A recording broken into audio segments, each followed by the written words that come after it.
In the name of the Father, and the Son, and the Holy Spirit. Amen. Please be seated. Good morning. Good morning. It is good to be with you, particularly when I thought I wasn't going to be with you.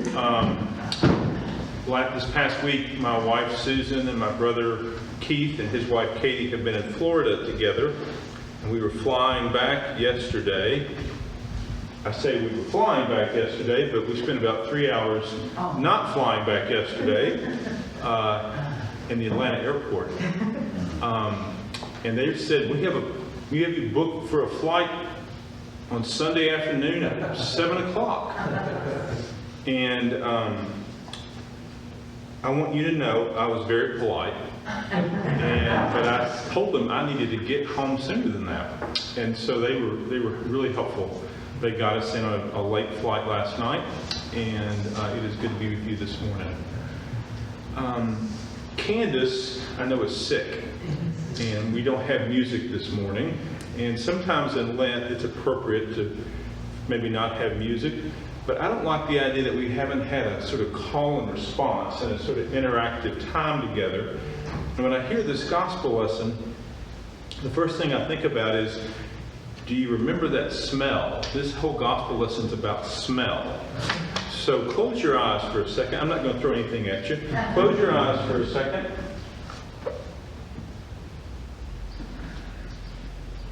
And so much of smell is tied to memory, right? And I think smell is one of our strongest senses, at least in the top 6. And it's one of our strongest senses. So when you think about smell and think about memory, and you can open your eyes. When you think about smell, you think about memory, is there a particular fond smell that you remember that you just want to shout out and let everybody know about? You've got one? What's a fond memory of smell? My mother's pound cakes. My mother's pound cake. Okay. Incense. Incense. The smell of hickory nuts makes me think of when we lived in Kentucky, like I go there immediately, and I was like 5 and 6 years old. Excellent. Hickory nut, Kentucky, go there immediately. Yes, ma'am. Clean laundry. I used to live over in the laundry room, sit in my dorms. Yes, the smell of laundry. The smell of laundry. That's right. Any other smells that take you somewhere? Pine trees. Pine trees? Where does that take you? Christmas. Christmas. My mother's perfume. Your mother's perfume. Coffee. Coffee. Coffee? Susan, my wife, doesn't drink coffee. She says, I wish it tasted as good as it smelled. She loves the smell of coffee. It's the actual practice that shuts her down. Any other smells? I want to say something positive also about Susan. She's an incredible baker of bread. So when Susan makes a biscuit or makes bread, beautiful, wonderful. So this gospel lesson, think about the characters in this lesson.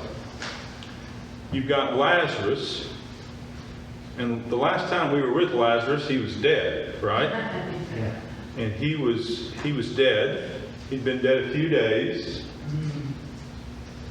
And Mary and Martha had that incredible, true, but maybe kind of passive-aggressive, or maybe just honest, or maybe hurting response. Jesus, if you had been here, our brother would not have died.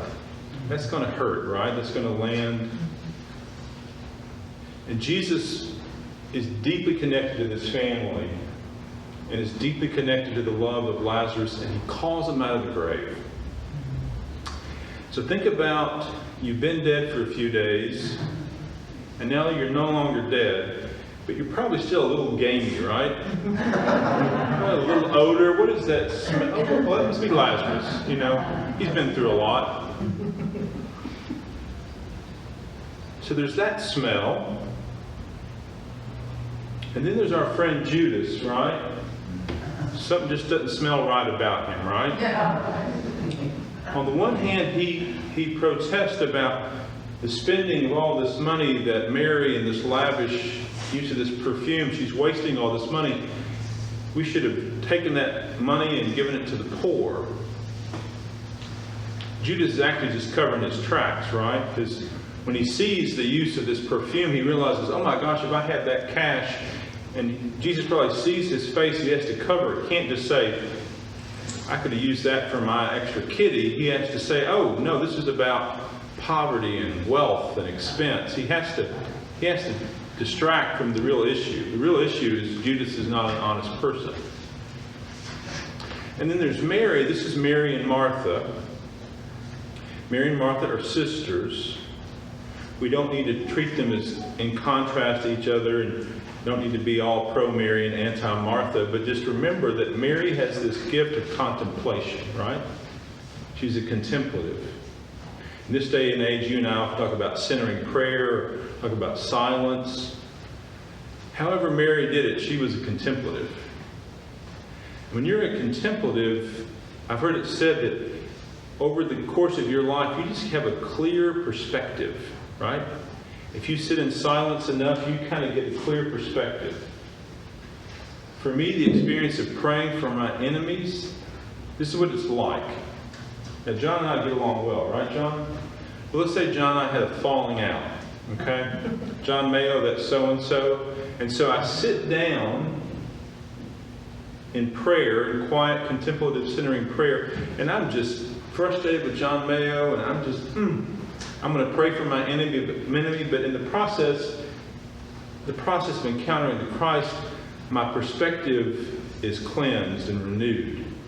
And I realize John's not the issue, because John's not my enemy.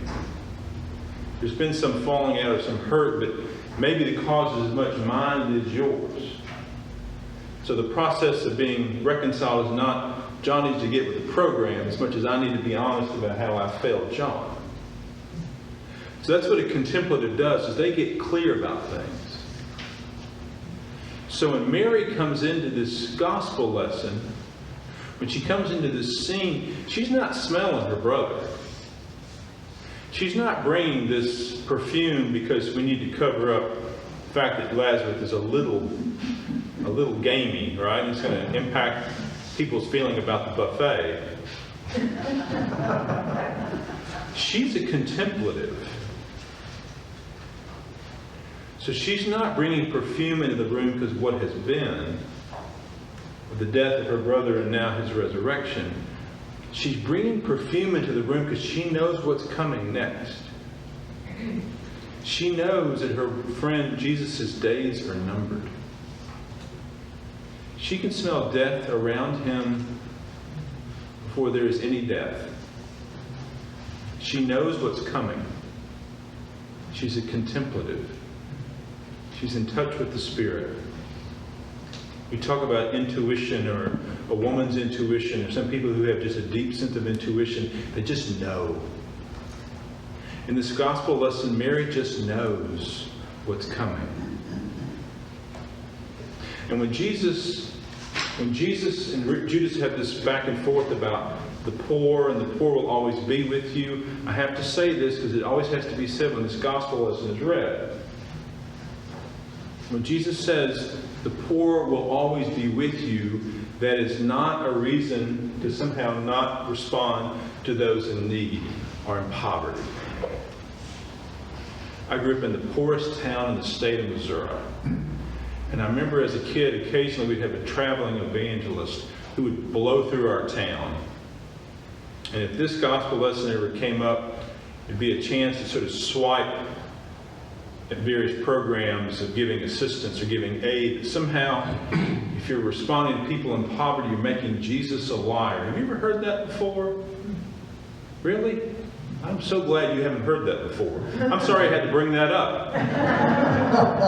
But I'm bringing that up because let's be clear. Jesus is saying the poor will always be in your midst. I think one thing he's saying is there never, ever better be a place where somehow you are and the poor aren't allowed. If you're sitting in a circle, you better have space for everybody. For folks whose deals are working out, for folks who are struggling, for folks who are celebrating and folks who are in sorrow. That prayer, that collect, evening prayer, pity the afflicted, shield the joyous, pray for the sick. When I was first ordained a priest, and I lived in Asheville, North Carolina, and I was assigned to work in downtown Asheville, the vicar of Church of the Advocate. It was a church for the street community of Asheville. And I learned so much of what that shield the joyous phrase means. To be a man who's living on the streets, has some kind of addiction, but all of a sudden he has 1 day or 2 days or 3 days or 4 days clean. And he comes in to see me and says, Father Brian, I've got it licked. I'm just living the dream. Everything's great.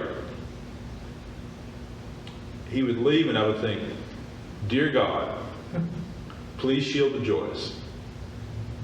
Right? Because it was a day after day after day. And the last couple of years have had many days for all of us where maybe we have been the afflicted. And maybe we have thought, what I'm feeling right now, I will feel forever. The older I get, whenever I get sick, I think, this is the end, right? I don't just get a cold, I think, this is it. And then you get better. So I say all that to say, when Jesus says the poor will be with you always, he's not making some sort of criticism about public policy. He's saying, if you live in God's world, all of God's people will be in that world. And there will be many times to respond to the needs of others.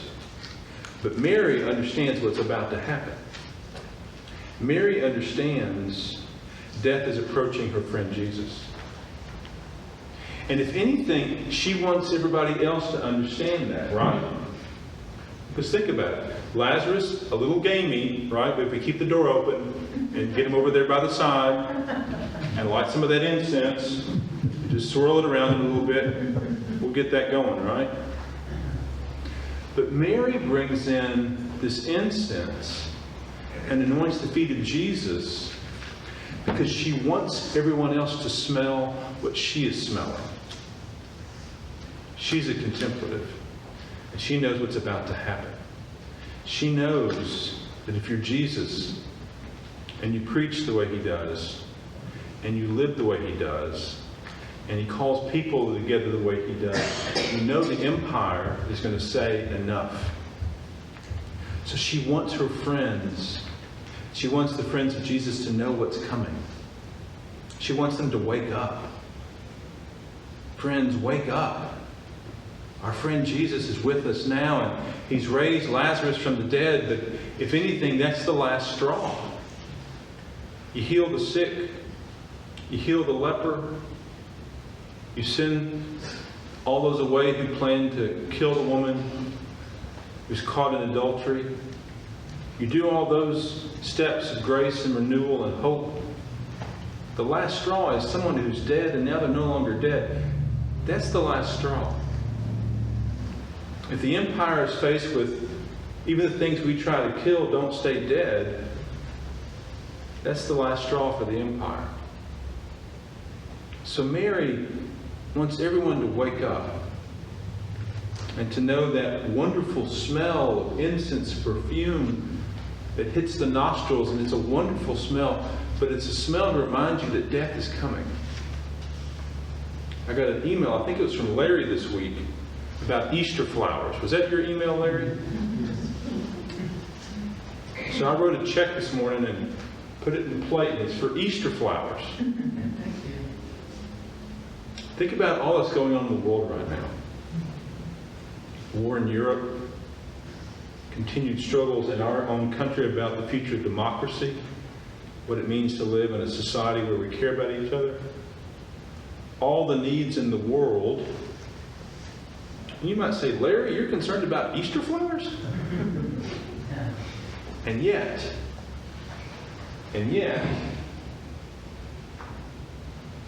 When you smell an Easter flower, what are you smelling?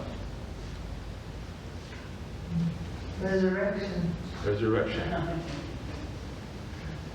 When you smell an Easter flower, you're smelling resurrection. My brothers and sisters, and my friends, when Mary walks into the room, she's bringing that smell of death, of the one who is going to die, that you and I might live, and live as unafraid people. So in a couple of weeks, when this room smells of Easter flowers, it won't be some luxury. It won't be, if we had taken all that money and given it to the poor, it will remind us who we serve. The one who has overcome death, who then sends us out into the world smelling of Easter flowers to go where God needs us. To the afflicted, to those in pain, those in sorrow, to give ourselves away to them. Amen. Amen.